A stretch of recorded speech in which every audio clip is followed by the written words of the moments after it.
Friends, this is Will Parker. Did you know that Principal Matters reaches thousands of leaders each month? To date, we have more than 1.4 million downloads. And we're also serving education leaders just like you with Grow Academies, masterminds, executive coaching, and keynote presentations. I want to invite you to collaborate. As you think about your professional learning for the coming year, how have you reflected on where you and your team members want to grow? I'd like to offer you a complimentary 30-minute session of reflection via Zoom to think about areas of growth. If interested, email me at will@williamdparker.com and we can find a time to connect.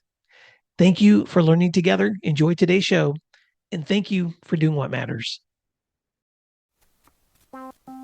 Principal Matters Podcast, episode 377.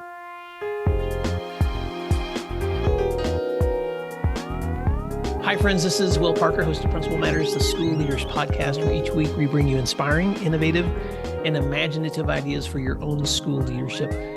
This week, we're talking about conversations that matter with my special guest, Jennifer Abrams.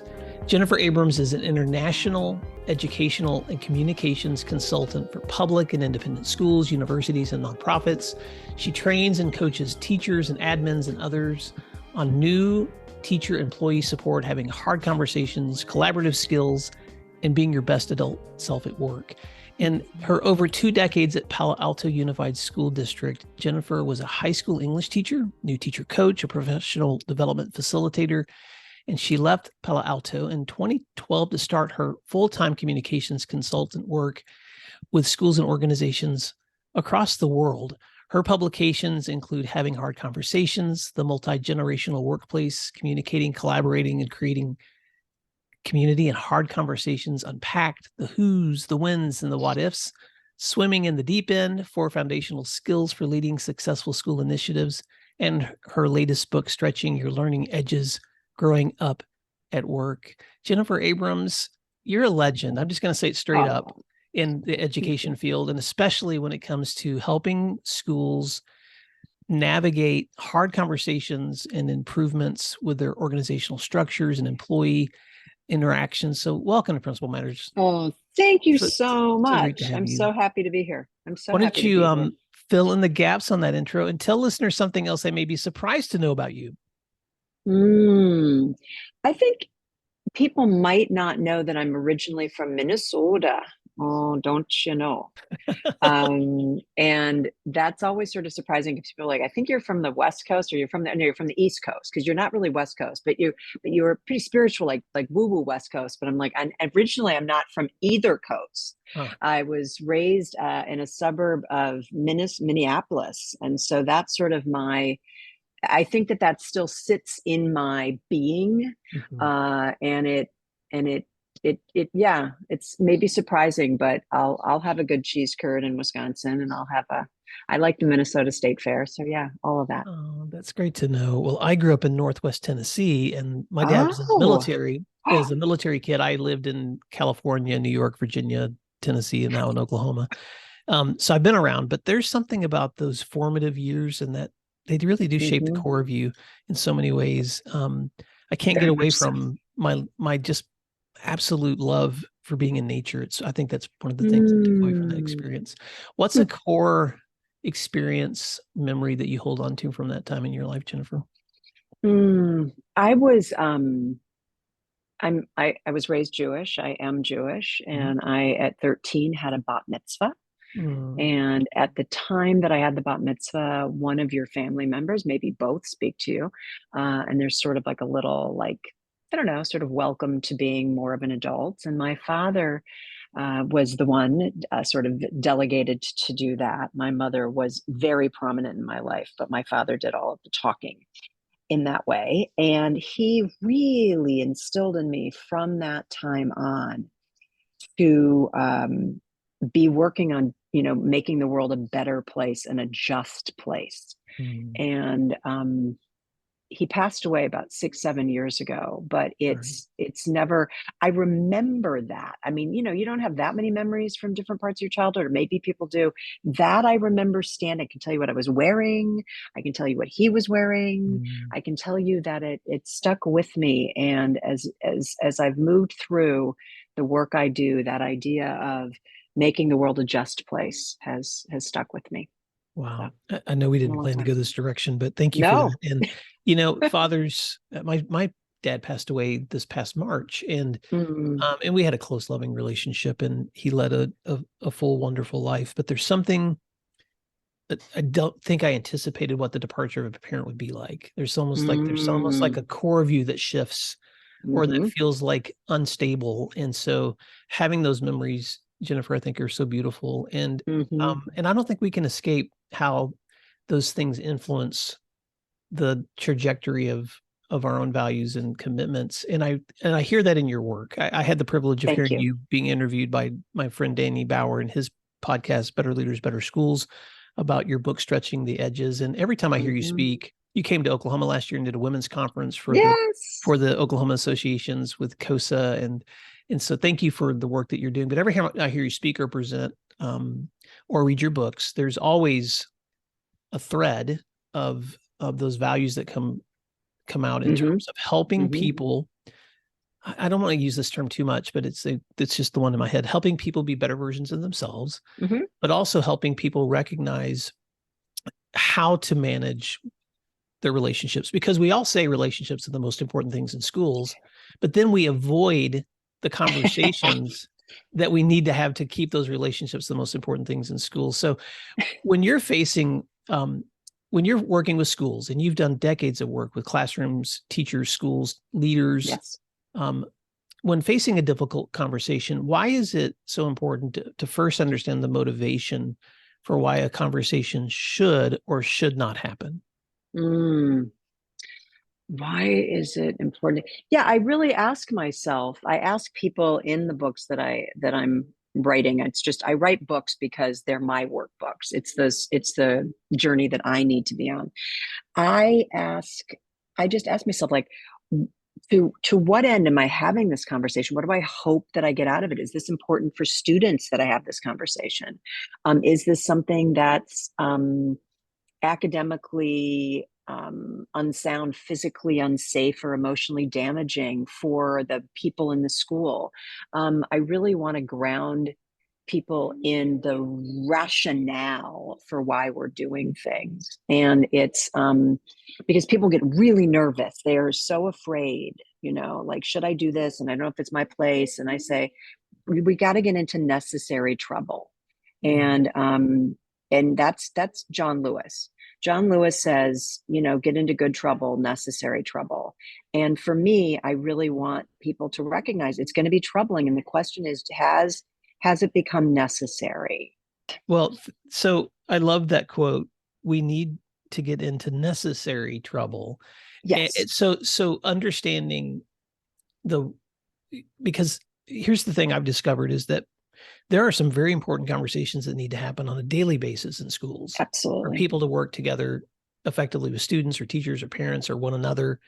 Um, and then there's sometimes you shouldn't have a conversation, but Hmm I love it that you grounded it in the question of how is this relationship or the conversation I need to have going to impact students? hmm So I think there's a core there question that sometimes we forget to ask when we're stepping hmm into a conversation, which is not just the behavior I need to address, but the impact of if I have this conversation or don't have this conversation.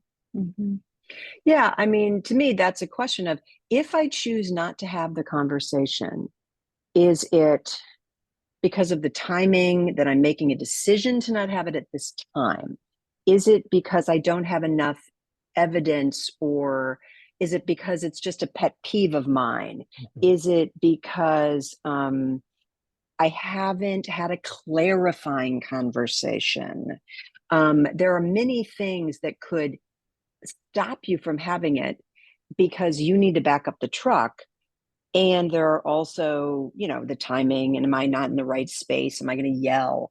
But the question is it still something that I better do at another time, because I need to reiterate this is not okay for the culture of the school, or it's not okay for the kids. And that's what I think you got to get to.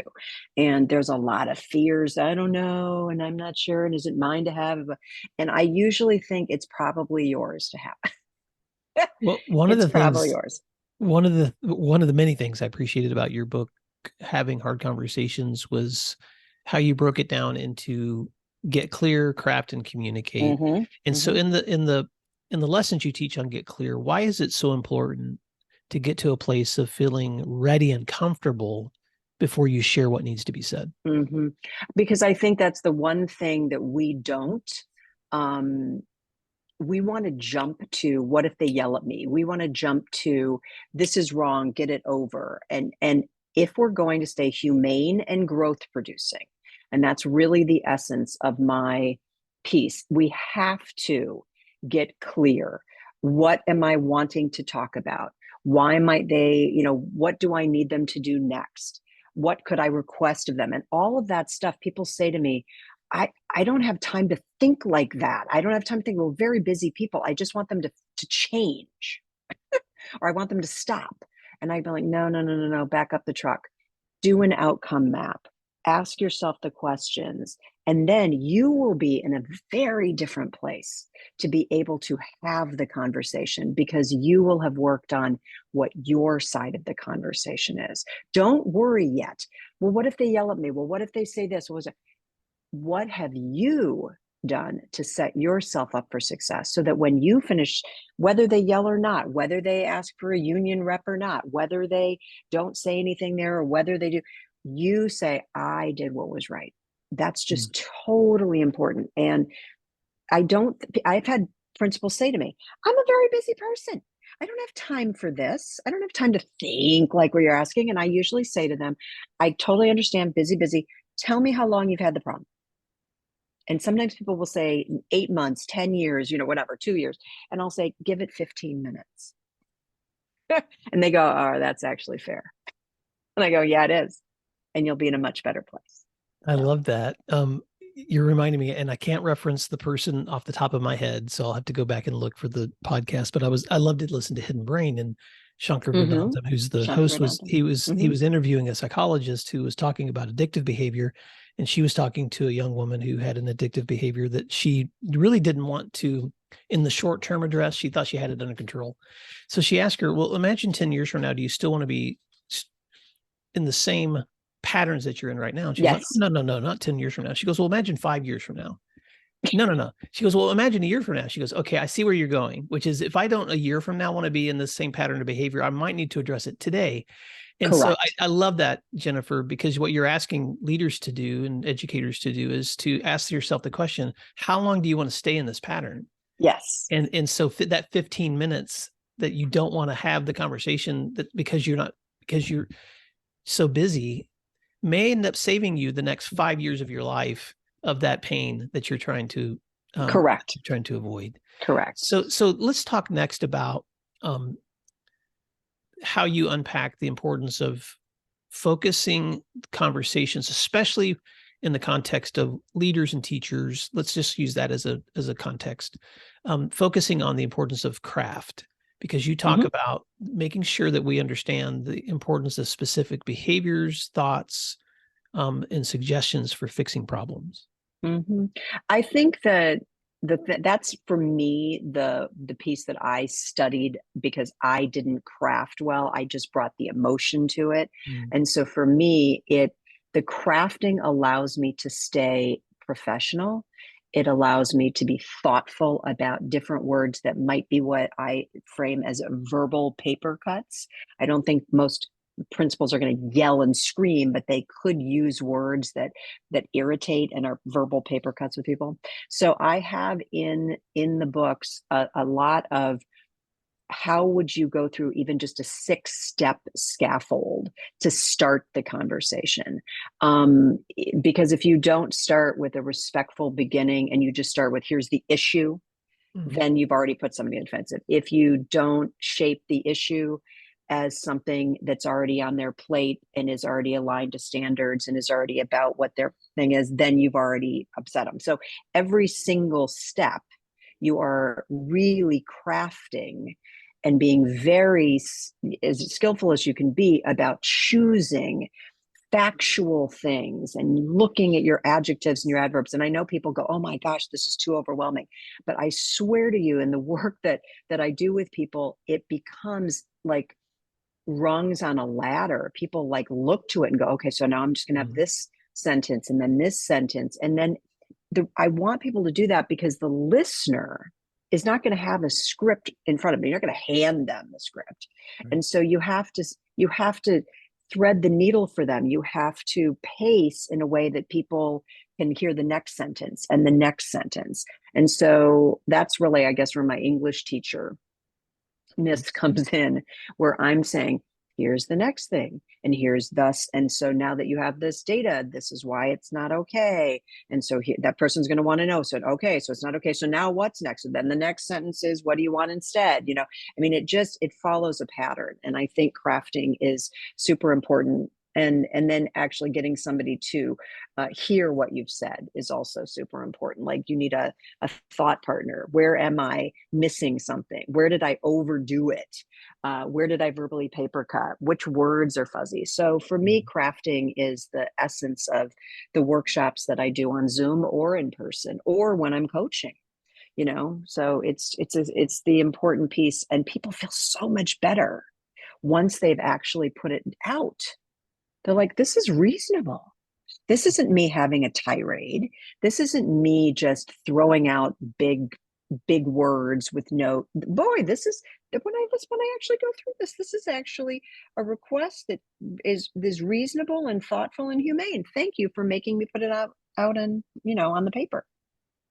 Another very practical thing you suggest is, and I like how you tied this to teacher instructional practice, because in part of your book, In Having Hard Conversations, you actually take almost like the rubric of teaching, you know, things like student behavior or lesson planning or professional behaviors. And you give examples of how leaders in their conversations with teachers need to focus on those kinds of outcomes. It's to avoid the emotional pitfalls that you've talked about, or the verbal, would you call them, paper cuts? Paper cuts. To avoid those is to keep the conversation focused on the professional behavior. So why is that an important practice as well? It's aligned with what we think is good assessment and instruction, is that it's always connected to something factual. So if the two of us, for example, if the two of us had an agreement that you were going to call me yesterday and you didn't call, that's the fact. The fact is we had an agreement and you didn't phone, and there was a result and an impact.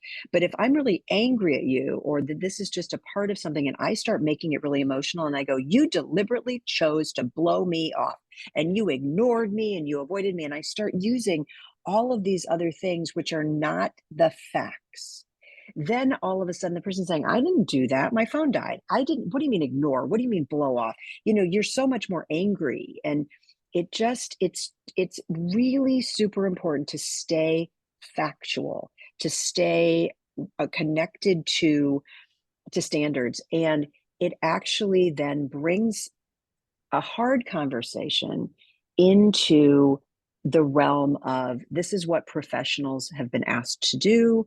This is where there's been a gap. This isn't, you're a horrible person and a terrible individual and big blow up stuff. It's really keeping people aligned with what we should be doing in a school, in a classroom. And it's not about us accusing or describing you in a terrible way. It's about, these are the things that we've agreed to. And so the connecting it to that feels much more, to me, professional and humane. You and I would agree that great classroom teachers manage these same kinds of practices with their student interactions.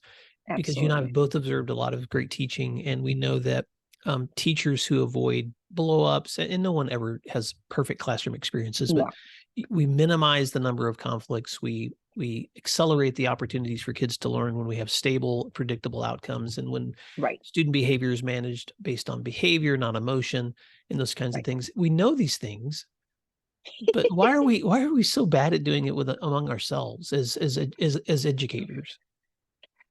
Well, first off, we have credentials in how to teach. Even if you're an administrator and you've taken all the administrative credential classes, my guess is you didn't take a big course on how to talk effectively to other adults.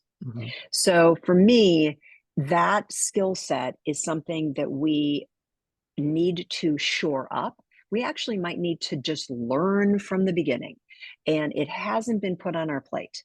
So why are we not good at it? We just haven't had a lot of work around it. We have lots of other skills that we know how to do.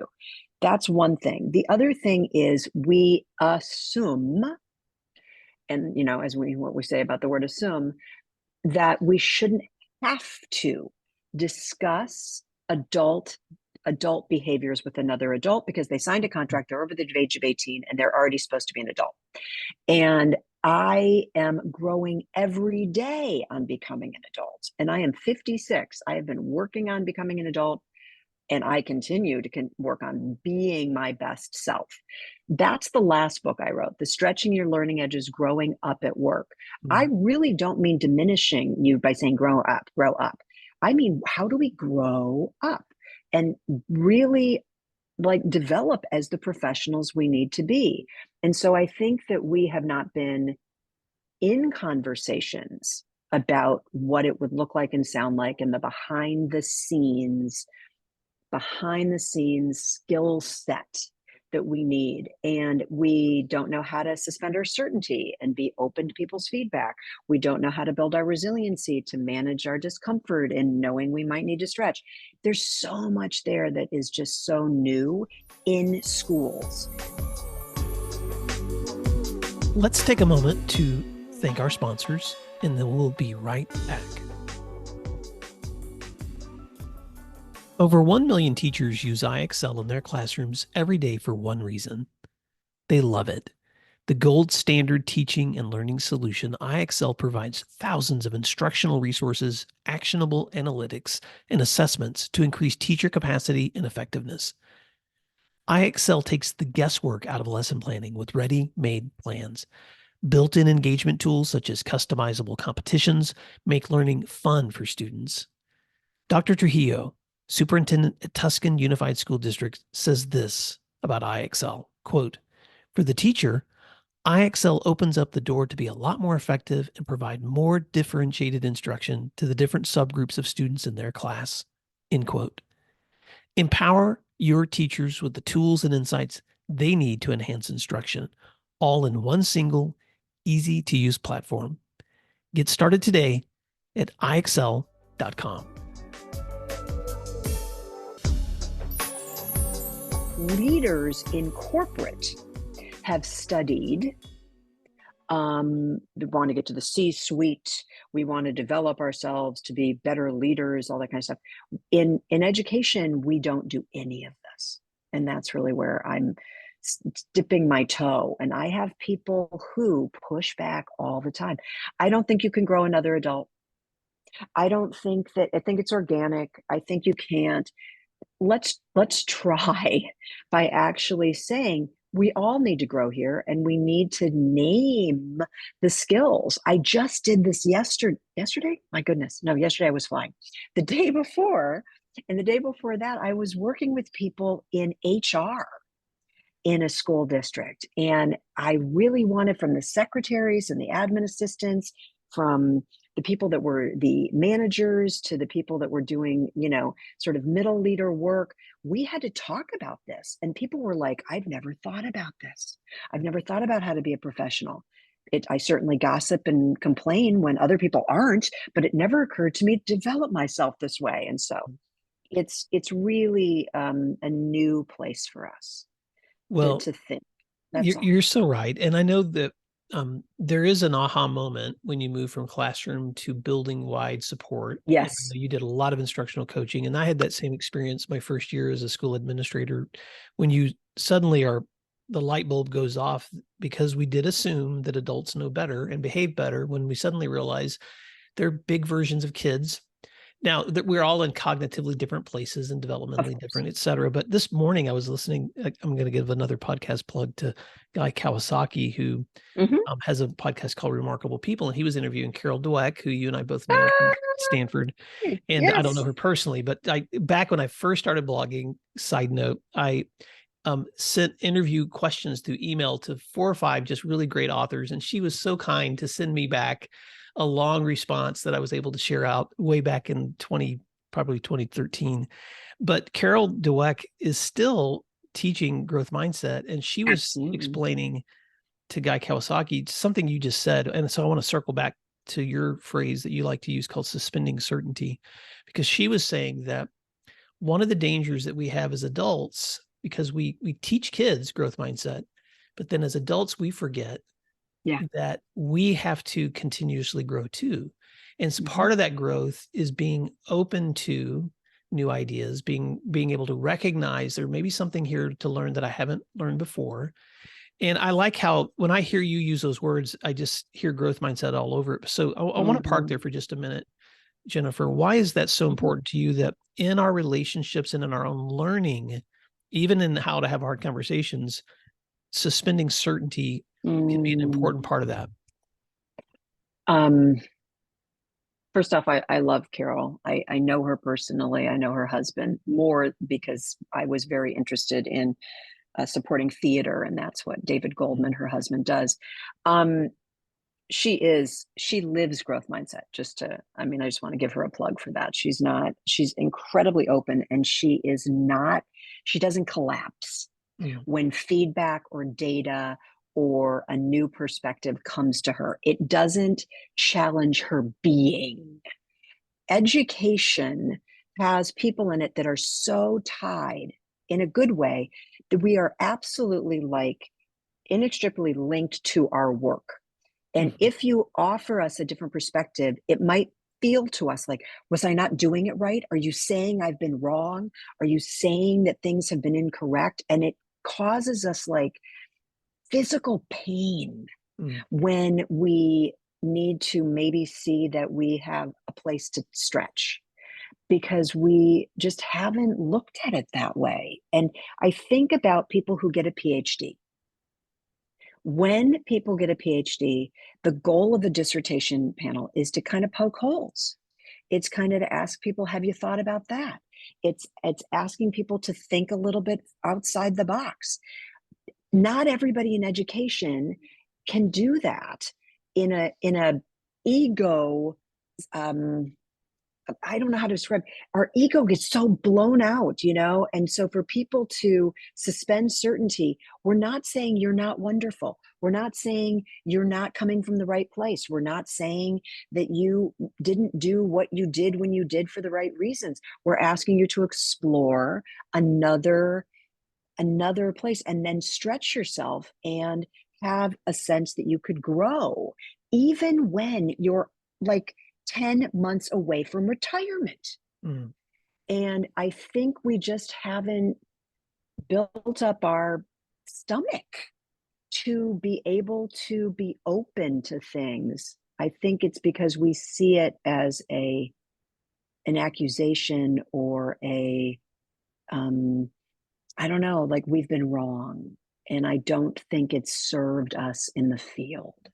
I think looking at new ideas and having a growth mindset would grow us to be qualitatively bigger people and better educators. So I think suspending certainty, which Adam Grant wrote a book called Think Again, and there are so many people that are really pushing us to do this.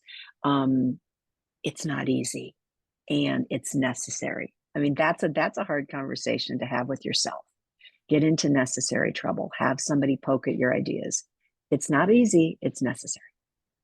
There's a weird part of my psychology, I guess, that sometimes, I don't know, it's just who I am, Jennifer, and probably because I love education so much. There's a part of me that both loves and hates confrontation of my own thoughts and ideas, because no one likes to be have a light shined on your blind spots. No. But then there's also this moment for me of aha, that I recognize, oh, well, there's a real potential here that if I figure this out, I might go a new direction that I've never gone before, or I might discover something I haven't discovered before too. And when I hear that phrase, suspending certainty, I'm completely off script from some of the things you and I talked about ahead of time, but I like these kinds of conversations. But I'm thinking about a phrase that another friend of mine, Dr. Tim Elmore, uses, and he does a lot of generational research.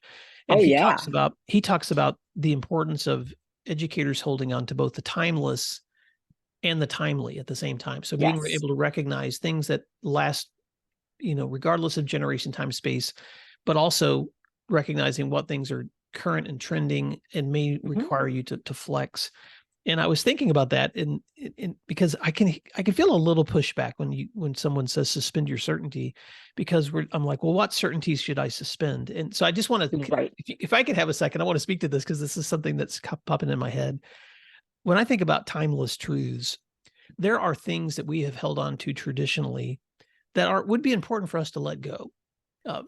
Like if you think about it, science once thinking that bloodletting was going to reduce a fever, Right. or that flat Earth science was somehow the cutting edge. Or let's use a more contemporary example in our own society that that chattel slavery was an economic engine that was to be practiced. I mean, those are things that in the history of human experience we've recognized that does not work. It's harmful, and those are true, quote unquote, former truths that we no longer hold as true, because those were timeless things that need to be pushed to the side. But when you think about things like honesty and caring for others and respecting the dignity of one another, or the power of commitment, those essential human qualities that are timeless, I hear that coming out in your work too. And so I just want to give you a moment to talk about why, because I've heard you use these words too, why the betterment of humanity is such an essential part, why you think all of these conversations are so important.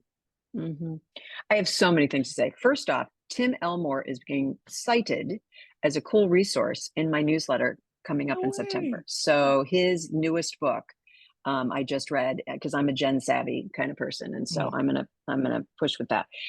I think, and I also want people to really get that they might push back. I don't want to suspend certainty. There are certain things that I hold dear. The answer is absolutely. When I'm giving my talks about the book Stretching Your Learning Edges, I don't say negate certainty. I don't say absolutely have no certainty. I believe that you should stop at a stop sign, be certain. And I feel like you should also be certain that Hitler was a bad guy. There is certainty to continue to have in your life. And we need to have a better, more open-mindedness, which I consider to be better, about so many pieces of what we're doing. And so that's why I want people to add suspending certainty. And I talk about the betterment of humanity. That's actually a Michael Fullen quote that I don't remember which book which book. I mean, he has a book a month, he keeps writing like he's the most prolific person on the planet. But he talks about how everything that we do, every initiative that we put out, if you can, you really should link it to the betterment of humanity, because people will push back. People will actually say, I don't know about that. And if you have a value set that says, no, I think that we should focus on SEL with students. I think we should make sure that academic vocabulary is learned by English learners and by students for whom English is their first language. It's for the betterment of humanity. And that's it's too important. And I always have to really, when I all of a sudden say that, I sit up, taller. If I know I'm having a hard conversation and I'm getting into necessary trouble because what I'm talking about is what's right for children, all of a sudden I get past my worry, because you just got a sure reason for it. And that's why, to me, that's just so important. So that's where I say to people, get clear, then craft, then communicate. Because if you got clear and you align with your values, you're going to have an easier time going through the fear, the disruption, the possible defensiveness. You're not doing it to be mean. You're not doing it to wound. You're not doing it to verbally paper cut. You're doing it because it's for the betterment of humanity. Wow. Way to bring it full circle. So I want to land this plane, but of course, I would want to continue to stay connected to your work, Jennifer.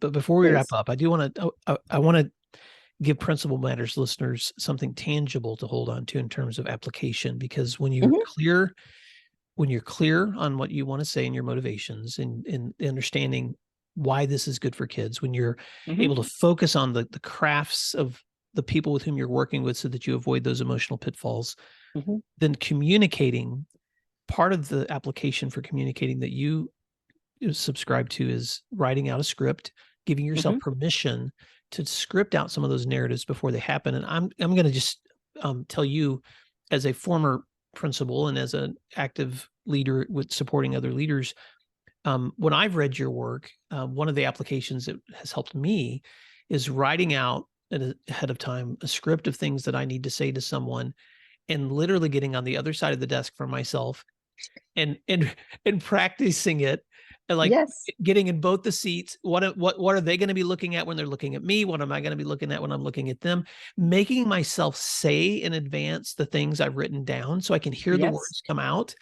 And I catch myself saying things I should not say. Like, ooh, that just came out wrong. That was the word may have been like that was coming from my heart, should not come out of my mouth until I found a better word. And so, so I just want to commend you for the clarity that you give us, but also the practical advice you get. What would you add to that idea of scripting and practicing before hard conversations? I would maybe say also get a thought partner. And really, you can sit across and go back and forth. But I also might get somebody, just say, do you have 5 minutes? Tell me which words are verbal paper cuts to you, and get somebody to actually like be on Zoom. I've had people do that. Another thing might be to make a decision if you are really concerned that you're going to kind of falter, to take a minute and do the Wonder Woman pose or the Superman pose, not in the middle of this discussion, but in the before the discussion. Stand like Wonder Woman or Superman. It will, for 2 solid minutes, and it will lower your stress. It will increase your oxygen. It will increase your testosterone. And then you actually physiologically feel better going into it. That's one thing that I would suggest. That's so practical. Well, Jennifer Abrams, how can Principal Matters listeners stay connected with your work? And if they're interested in having you work with their staff or their folks, how can they connect with you? And then what parting words of advice would you like to leave with our education leaders? Oh, wow. They can find me at my website, which is jenniferabrams.com. They can find me at jennifer@jenniferabrams.com. They can find me at Jennifer Abrams on Twitter. They can find me Jennifer Abrams on Facebook. They can find me a lot of different ways, and I respond. I'm not a person who's like, find my people will be in touch. I run a small consultancy of one, so I will be happy to get back to you. And so I respond to all my emails. One thing that I would want you to be left with, I think that idea of necessary trouble. I don't ever want people to think it won't be troubling. That is like, it's false. It's going to be scary. It's going to be challenging. And the question is, for me, is it still necessary? And if it is, to find the ways to practice to get to do it anyways, because you want to do something for the kids. It's our position, it's our role, and it's important for the world. So build up the skill set. What a and way. It really is the world. Yeah. It really isn't just your classroom or your school. It's the world. You're not small potatoes wherever you are. You're in an elementary school, you're making a difference for the world. So go into that conversation. One of the things I love to say to leaders when I'm talking to them, Jennifer, is things that sound so contradictory, but I'll say them back to back. I'll say, can I just remind you, you're not as important as you think you are. Somebody's going to someday run the school without you. You won't be here. They'll forget your name. Your face will be on a picture and no one will remember that. But also, I'd like to remind you, you're so much more important than you think you are. Because every interaction you have, every opportunity you have to connect with someone else, every school you step into, every student's face that you get to encounter is an opportunity for you to love someone, to support someone, to encourage someone. So thank you for reminding us that it's hard, but it's worth it. Amen. It's hard, but it's worth it. Jennifer Abrams, You are one of our education heroes. So thank you so much for the work that you do. And Principal Matters listeners, thank you for listening this week. And until next week, thanks for doing what matters.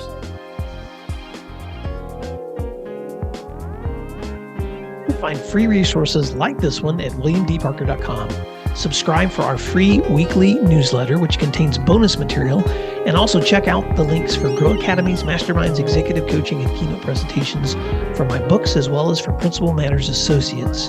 You can find out more under our speakers tab at williamdparker.com. Thank you for learning together, and thank you for doing what matters.